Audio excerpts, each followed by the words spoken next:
Greetings and salutations.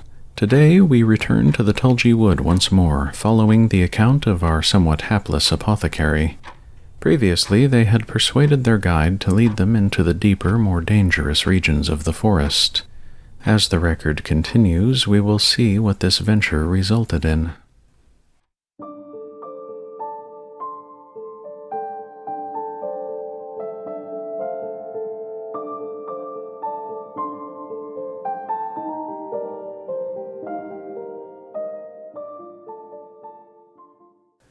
Ninth entry.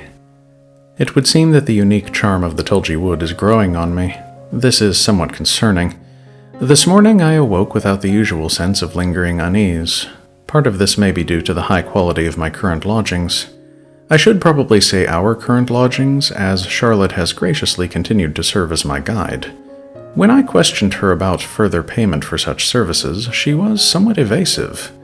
I believe she is interested to see how I might react to the deeper parts of the Tulgey Wood. Perhaps my lack of apparent unease has surprised her, if only slightly. Graven worms are a worrisome sight, but no worse than some of the things I've seen in more mundane realms. The village we are currently staying in is one of the larger ones, and one of the nearest to the deeper regions of this particular forest. Not that this is particularly near. No humans are quite so daft as to settle too far from our own native reality. In the long term, the results are invariably disastrous. Still, this does not preclude the possibility of passing peregrinations with proper preparation. This is the purpose of our stay here. Apparently, I need to have some custom attire made for the journey, and there is a tailor and leatherworker of reasonable skill in this settlement. Provisions are another matter of concern. Wild game is all well and good, up to a point, but it is unwise to try to eat any of the resident life in more eldritch depths of any liminal forest. The typical Tulgey toxicity only serves to underscore this issue. Funnily enough, most travel provisions in these regions consist of dried scraps of large mushrooms. These mushrooms are commonly seen around human dwellings, but nowhere else. Some of the locals farm them to a limited extent, though they hardly require much encouragement for growth. With a bit of luck, we'll be underway once more within a few days. Brillig is nearly over, and it won't be all that long before it is too cold for safe travel. Villages are sparse in a Tulgey Wood, but they are enduring settlements with distinctive residents. Population densities are low enough, and dwellings are isolated enough for disease to be relatively uncommon. Food is something of a concern in most liminal biomes, as the nature of such intermediate spaces can make it difficult to obtain adequate sources of proper nutrition. This might easily become a problem in Tulgey Woods, but for one specific variety of fungus. It has a number of names, but one of the most common is simply bread fungus. And now this is not to say that this particular mushroom grows on bread. Rather, it seems to mimic the taste and consistency of the stuff. Oddly, it is commonplace around even isolated cottages, but seldom seen elsewhere in any Tulgey Wood. Recent research findings have made this fungal growth all the more unusual.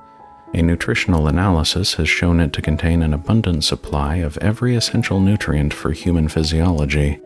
This is not merely confined to vitamins and minerals. It also includes the essential amino acids and fatty acids. More recent studies have suggested that the nutritional qualities match the individual needs of nearby residents, but this has yet to be properly verified. 10th entry. The deepening cold has now been joined with heavy rain. Today was the first properly clear weather in a few days now. I was desperate to get out for a walk, and Charlotte seemed inclined to join me. A short distance from the village, we found a cluster of ground lilies. I'd heard about these odd flowers before visiting this place, but I hadn't expected to see them. They are every bit as impressive as the stories suggest. Each bloom was nearly a foot across, sprouting directly out of the damp, mossy earth. The collective scent was sweet and intoxicating, oddly reminiscent of jasmine. While I wanted a closer look, my guide was somewhat less enthusiastic. She lingered a short ways off, with her hand in one pocket and her senses at the ready. It wasn't much later I heard the distant sound of a sort of distorted piping. It seemed almost like a chorus of oboes, though there was a silvery, resonant quality to the sound as well. There was an almost mournful aspect to this tuneless tune that was quite absorbing, if only briefly. I was pulled quite abruptly from this reverie by the sudden entry of a pair of waxen plugs into my ear canals. I suppose I should be glad that Charlotte is presumably on my side, as her speed and strength in that moment were rather formidable. When I turned to ask why she had acted so rudely towards me, I saw a look of genuine concern on her face. This was sufficient to silence my as yet unspoken objections, and when she gestured for me to look towards the nearby forest, I was not inclined to argue. Only a few moments passed before I saw a most unusual creature come shambling through the trees. It was perhaps half the height of a person, if that, and it moved with an odd loping sort of gait. Not at all hurried, but not exactly slow either. A twitching proboscis extended downward from its head, and a pair of large flattened structures arose behind two pairs of glossy black eyes.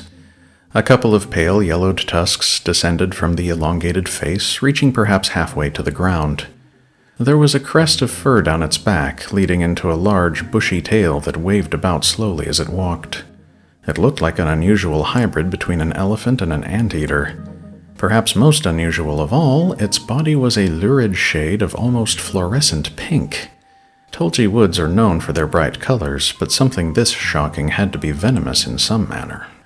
Still, it did not seem at all aggressive. Indeed, it scarcely reacted to our presence as we stood there motionless. Its only interest appeared to be the ground lilies, and its proboscis became more active as it approached them. I watched for a time as it drank from one of these large pale blooms, and noted the bristled appendage taking on a dusting of amber-hued pollen. Looking more closely at the creature's side, I noticed a row of 4 slender openings down its back, oddly reminiscent of gills. These openings appeared to move in a slow, rhythmic fashion, suggesting a respiratory function, perhaps like that of the spiracles found in insects. As I turned to Charlotte with a questioning look, I felt one of the earplugs slip out and fall away. There was such music that words fail me. The next thing I remember, apart from that transcendent harmony, was waking in my bed at the inn sometime after dark. Even in liminal biomes, every flower has a pollinator, and the ground lily has one of the most unusual varieties. This creature has qualities of both vertebrate and invertebrate life. Setting aside the vivid hues of its skin and fur, the overall appearance often reminds people of some combination of an anteater and an elephant. It is the resemblance to the latter of these creatures that has likely contributed to one of its names, the Somniphant. Somniphants tend to be solitary creatures for the most part, and maybe that is just as well. Even a single specimen can be surprisingly troublesome for wanderers in the Tulgey Wood. The creature is not particularly aggressive, but it has a most unusual passive defense mechanism that often snares the unwary or careless traveler. This defense is based around the creature's distinctive anatomy. In tetrapod vertebrates, the digestive and respiratory tracts are connected to one another at the throat. In contrast, a somniphant's respiratory system is entirely distinct from its digestive system. The digestive tract begins at the proboscis and passes through the creature in a fairly conventional pattern overall. The respiratory system consists of a pair of internal lungs connected with a series of air sacs. These communicate with a series of 5 openings on each side of the body. The front pair of openings lie on either side of the head, though they are seldom seen as they are protected by large opercular flaps that are often mistaken for ears. These front openings serve as entry points for air. After being pumped into the forward air sacs, through the lungs, and into the posterior air sacs, the air exits through the other 8 openings along the body length. Each of these spiracles is lined with something akin to a larynx with a pair of vocal cords. The passage of air sets up a steady series of rhythmic vibrations. The creature modulates this underlying rhythm to produce a constant stream of rather unearthly music. Sounds carry an unusual sense of weight in a Tulgey Wood and are often able to affect the mental state of human visitors. With the somniphant, the effect is a euphoric sort of reverie that quickly leads into a pleasant state of unconsciousness. This seems to be the usual effect for most other forms of life as well, leaving the little creature unbothered in its slow wanderings through the forest. More recent research has revealed an uncanny link between the somniphant and the ground lily. Not only does the creature act as the chief pollinator of these large flowers, but it also serves as a sort of cultivator. When pollinated, the flower develops into a subterranean fruit. This fruit is excavated and consumed by Somniphants, using a combination of tusks and the claws on their forelimbs.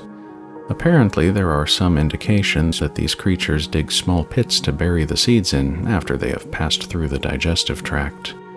It is doubtful that the ground lily could survive without such careful planting, as it has rather odd and specific environmental requirements. This plant functions as a parasite on the underlying mycelial network within the forest. It is believed that a somniphant has the ability to detect suitable patches of ground with an adequate tangle of fungal growth in the underlying soil. There are also suggestions that these creatures recall where they have planted and return to visit their tended lily gardens at various times throughout the year. 11th entry. At last we are ready to leave for the deeper parts of the Tulgey Wood. According to Charlotte, we will need to prepare for at least a week of travel, and we might need to wait a while once we've reached a certain point. When I asked for further explanation, she merely said we needed to find something to allow us to safely travel further. After that point, my inquiries were politely deflected in various ways, some more clumsy than others. I'm not certain how much I trust this strange woman, but I have little choice at this point. As Tulgey residents go, she's less eccentric than most, and she's proven to be reliable thus far. Still, I cannot help but feel unsettled. I suppose that is to be expected, as the deeper parts of any liminal biome are not to be traversed lightly. Every liminal biome is defined by the realities that border it. When such regions are accessible to humans, one of these realities must be our own. The other can be subject to quite different physical laws and constraints. Thus, there is an inherent peril in traveling too deeply into any liminal biome. Generally speaking, the habitable limit is approximately halfway between our reality and whatever other reality the region is connected with. Any human settlements tend to be confined to regions much nearer to our reality, as prolonged exposure to even intermediate conditions can be remarkably detrimental to human life. As one approaches this halfway point, the surroundings become steadily more unusual and more unearthly. The Tulgey Wood is no exception to this. Eldritch is not an uncommon term, and some scholars believe it to be overused to at least some degree. Still, it is as good a descriptor as any for the deepest liminal regions any human has ventured to. Many liminal biomes have their own distinct hazards associated with their deepest habitable areas. In the case of Tulgey Woods, there is an increasing preponderance of dark patches and resident jabberwocks. Thus, any who would venture into these dangerous territories must find ways to elude these large apex predators. 12th entry. It is astonishing just how much a place can change with even a day's travel, provided one is traveling in a certain direction. 3 days out from the last settlement, and my surroundings hardly feel recognizable. Not sure how Charlotte can navigate this tangled morass, but she has a clear sense of direction from all I've seen thus far. As I already mentioned, the forest is becoming quite unusual at this point. Precisely how is a bit difficult to properly describe. The fungi are more luxuriant in places, and the colors have grown more vivid. The truly unsettling thing is more subtle, though. In some ineffable sense, the trees feel less like trees. They feel more like watchers, almost. I am reluctant to write more on that matter. So let me focus instead on the passengers we've acquired and how we acquired them. It was late yesterday afternoon when we made camp beside a suitable tum-tum tree. From there, Charlotte led me a short distance away into a small clearing. There wasn't anything too unusual about the place, at least compared to the rest of the surroundings, but I did feel something of a presence after a while. She wandered with slow footsteps, humming oddly to herself. This humming soon became a proper song, or perhaps an improper song would be nearer to the truth. I won't repeat the lyrics, but let me say that it was the sort of tune that might make a crew of sailors blush. Still, it was a cheerful sort of melody, and oddly pleasant in its transgressive way. For a moment I thought I saw something move.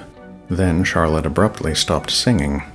When I looked at her, she was smiling rather smugly. She told me to begin sketching as she produced a small fiddle and began to play a light, merry sort of tune. I'm not sure how much time passed, but it was a pleasant sort of evening. As I sketched, I became increasingly aware of a couple of strange creatures watching us from a nearby tree branch. There was no sense of movement as they came into view, rather they seemed to simply appear, arising from the vegetation. I have attempted to include one of them in my illustration, but as I drew, its details seemed maddeningly elusive. At a glance, it looked much like a brightly colored cat, but any attempt to look more closely yielded only a blurring, shifting impression. It seemed that these creatures could only be properly perceived by more peripheral vision. Eventually, when the drawing was done and Charlotte's playing had ceased, I saw the strange pair were still visible. When I asked just what they were, she answered that they would be our traveling companions for a time. When pressed for a proper name, she referred to them as Fetter Cats. The Fetter Cat is one of the most elusive creatures in Tulgey Wood. Despite its distinctly feline impression, specialists believe this species to be a cousin to the Boragove. Both live as ambush predators, camouflaging themselves to avoid trouble from more dangerous creatures. The precise method of camouflage is quite different though, as is the approach to feeding. While Boragoves swallow their prey whole, Fetter Cats appear to drain them of vital fluids. To this end, they have a series of slender needles on their undersides, hidden away among the softer hairs. The mouths on their heads are apparently ornamental, or at least not concerned with feeding. The camouflage mechanism is more subtle than that of a Boragove. While Boragoves rely upon visual changes to their forms, it would seem that Fetter Cats employ a form of infrasound to induce a sort of delirium in nearby creatures. They do not change their forms per se, but they do change how these forms are perceived. The sounds they produce are below the range of human hearing, but they do still affect human perceptions.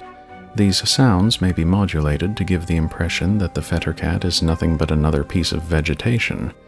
A slight shift alters this impression, creating the familiar image of a colorful, adorable feline. This seems almost tailored to attract most humans and put them at ease. The purpose for this deception is still the subject of some debate among scientific experts, but the Tulgey Wood residents have their own long-standing theory. Apparently, the Fetter Cats are patrons of the arts. They can be attracted by music, writing, painting, or any other artistic endeavor. If a person proves interesting enough, they reveal themselves. This carries the implicit offer of temporary collaboration. This collaboration involves the person carrying the Fetter Cat around, often draped across one's shoulders. The creature's actual form is fairly long and serpentine, with multiple extensions that are commonly seen as fluffy tails. This makes it quite easy for the Fetter Cat to wrap itself about a temporary host. In this state, the natural camouflage of the Fetter Cat is extended to its host as well. Thus, these creatures tend to be sought out by travelers intending to travel into more dangerous parts of Tulgey Wood. With a Fetter Cat properly bonded and in place, a person becomes effectively invisible to even the keen senses of a Jabberwock. However, this association does have something of a cost.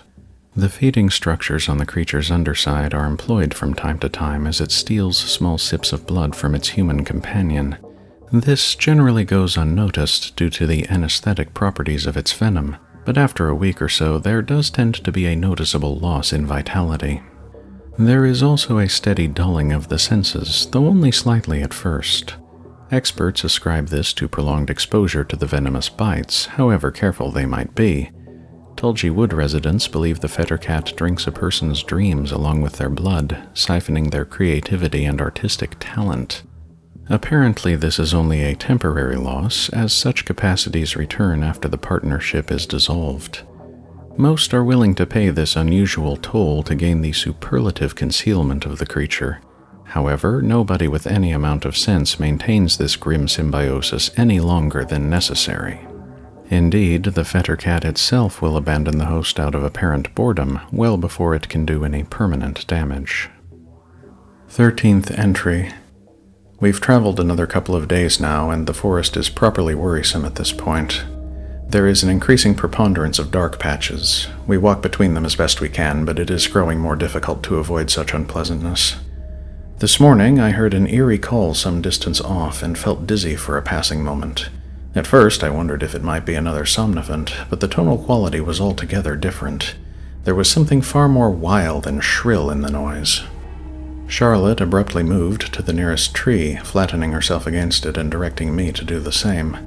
When I asked what was happening, she hushed me quite severely. Then she explained in a low whisper that the sound I'd heard was an outgrabe from a momrath swarm. It was a warning cry, signaling the proximity of a large predator. Moments later, I saw something dark moving through the trees. I heard a horrible, squelching sort of noise, little more than a low murmur. The air grew cold and strangely foul, enough to induce a swell of nausea in the pit of my stomach. I kept still and felt the Fetter Cat subtly tighten its grip on me. We waited in silence, and I watched as the thing drew nearer. Even now I couldn't properly describe how it actually looked. I saw only that it was large and dark, with a brutality to its aspect that suggested some bygone prehistoric monstrosity. There were 2 glowing eyes, but thankfully it never turned those eyes upon us. Instead, it simply continued on its way at a slow, steady pace. When it was entirely out of sight, we continued carefully on our way. The thing came near enough it should have seen us.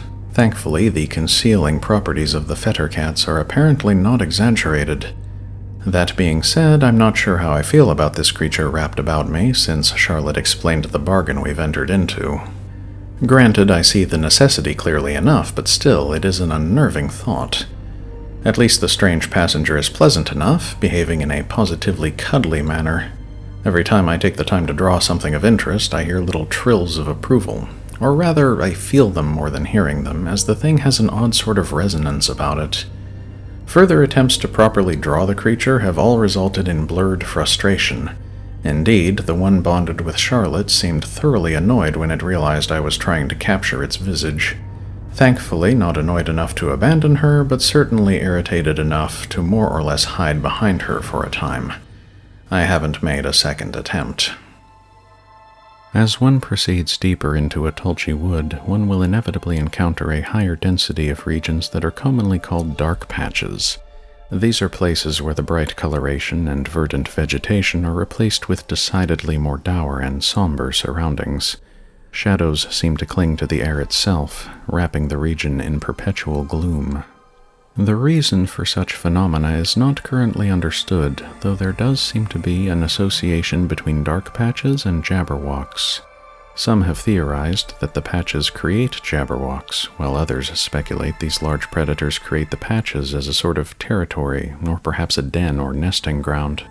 Alas, the inherent dangers of jabberwock study have left us with relatively few answers and a good deal fewer researchers. Even when such investigators return, the tales they tell often stretch credulity. Most suspect that such regions are particularly rich in hallucinogenic fungi, leading to sometimes bizarre accounts of impossible horrors. At least one might hope such things are impossible. 14th entry. At long last, I have found the primary object of my visit to this forest. Early this afternoon, though such times are difficult to discern this deep into the Tulgey, we came upon a patch of ink lanterns. These fungi are found only in the deepest, most dangerous parts of the habitable Tulgey Wood. To find them at all means that we are at the very edge of human survivability. It certainly feels that way. My vision swims and slithers strangely at its periphery, and dreams have been increasingly disturbing. I hadn't expected to be glad for the Fetter Cat siphoning some of these nightmares away each night. For its part, it seems quite fat and happy with such eldritch fare. I should focus. The ink lantern, as I said before, is a fungus. It is so named because of its potent bioluminescent properties and its propensity for almost immediate dissolution into fluid upon being harvested. This fluid, this ichor, is highly prized as a form of ink. Lantern ink, they call it. It is said, by some at least, that there is a subtle sentience to this ink, a sort of awareness. What this means in a functional sense is writing or drawing with such material leads to enhanced results. Every artist is familiar with the crushing disparity between what we dream in our minds and what actually appears before us on the page. We imagine such wonders, and after much effort and struggle, we might properly capture half of what we had hoped to convey. With this ink, or so it is said, the maddening gap is largely closed. It reads the intent of the artist somehow and reshapes itself to aid in capturing this vision. Perhaps not a complete capture, but enough to make a difference. I should take a moment to explain why I have not dared to even write about the ink lantern prior to this. The reason was simple enough. If anybody I couldn't trust was to learn that I was seeking this particular treasure, they would have either declared me an imbecile or demanded a large share of the spoil, maybe all of it. Perhaps I am being paranoid, but I have had the singular displeasure of having my work stolen in the past. It is part of why I went to the rather extreme measure of travel into the deep Tulgey of all places. Maybe it's all futile, and the proclaimed properties of lantern ink are just the ravings of madmen. No shortage of those in a Tulgey Wood, after all. Still, it is enough to take the risk. Even an analysis of the ichor should prove fruitful, and I have gained an abundant harvest. My remaining vials are all filled, and we are set to return to more civilized regions. At least as soon as we can navigate our way out of this place. Even Charlotte is having some difficulty with disorientation, though this was expected on her part. The ink lantern is a form of fungal growth found in the deepest habitable parts of a Tulgey Wood. It can be recognized by its characteristic violet-magenta luminescence. This glow persists to a lesser degree in the ichor that results from the breakdown of the fungal structures after harvesting. As such, any writing or illustration made using this ink can be recognized by a faint unearthly hue that suffuses every aspect of the work. Thus far, the effect has not been successfully duplicated by any other means. As a result, any composition made with this ichor, commonly known as lantern ink, is automatically considered to be highly valuable based upon the rarity of its materials alone. That being said, the works created using lantern ink are always of a suspiciously high quality. When compared with other works from the same artist, there is a degree of unearthly loveliness and subtlety unseen elsewhere. Though lantern ink is highly prized as a pigment and sufficient to ensure the creation of superlative works of eldritch beauty, it does have another surprising use. Small doses are used by Tulgey Wood residents as an additive to alcoholic beverages. This is said to gift the drinker with the most beautiful of dreams and visions and grant them an uncanny insight into their surroundings. Amusingly enough, this other use has given the ink lantern another name quietly spoken in certain circles. Many of the more eccentric folk in the Tulgey Woods refer to these distinctive mushrooms as shandycap. 15th entry. I am eager to get far from this place, though part of me will miss it. The mad part, perhaps. I shall try to explain, at least in brief. Focus is difficult now. Maybe it's the Fetter Cat, the cute little monster, the cuddly little vampire. Even now it trills and purrs as its teeth find their way softly through my skin. No, that isn't what I wanted to set down. I saw them. I thought they weren't real, just illusions, but that was no illusion. I can't say just what it is I even saw. I can't adequately describe. They were things dancing in the twilight. Such impossible hues, such impossible forms. Charlotte called them the Nameless Ones. The Nameless Ones are a legend of the Tulgey Wood, seldom spoken about. In a sense, they are even more feared than the Jabberwock, though they seem to have no true malevolence about them. There is no record of these creatures ever harming a person, yet all who see them are distinctly disturbed for quite some time afterward. Only a few images have ever been captured, and even these are highly suspect due to the inherent distortions of the deepest parts of any liminal biome. The hallucinogenic qualities of a Tulgey Wood only further obfuscate the matter. Some of the more radical voices have theorized that each Tulgey Wood is somehow aware, a sapient form of life spanning the entire biome. The Nameless Ones are then said to be the dreams of this transcendent consciousness. Of course, this is all wild speculation, and only included here as there are no other more coherent theories. 16th entry. We have returned from the edge of the abyss. I can scarcely believe even half of what I've seen. Still, the vials are full, and the ichor within them has an unmistakable faint glow about it. A fortune's worth of lantern ink. Charlotte asked only one vial for her services, which I was happy to oblige her with. Thankfully, we have set aside the Fetter Cats, leaving them in a suitably pleasant clearing with cordial farewells. They seemed unmoved, as is the way with cats, though I doubt they are actually cats in any real sense. I think, in the depths, when things were at their strangest, I might have glimpsed something of the creature's actual nature. I hope it was merely an illusion. On another matter, I have something of a decision to make now that my objective here is fulfilled. Charlotte has made a request of me.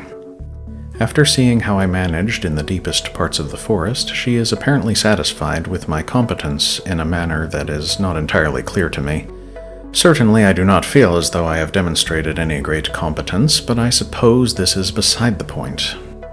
She has entrusted me with a curious secret, a journal she found hidden away in one of the tumbledowns a couple of years ago. The whole thing is written in code, a cipher quite beyond her ability to unravel. However, there was a brief preface with a simpler encryption. When she untangled those words, they said, "If you value your life or your sanity, read this record only outside of a Tulgey Wood." So now I must decide whether I will let Charlotte accompany me into the normal mundane world for a time, and help her to decrypt this worrisome record. I believe I can accommodate this request, as I am admittedly quite curious about the contents as well. Next time, for the final entry in the Tulgey Wood series, we will see just what was uncovered within this encrypted journal.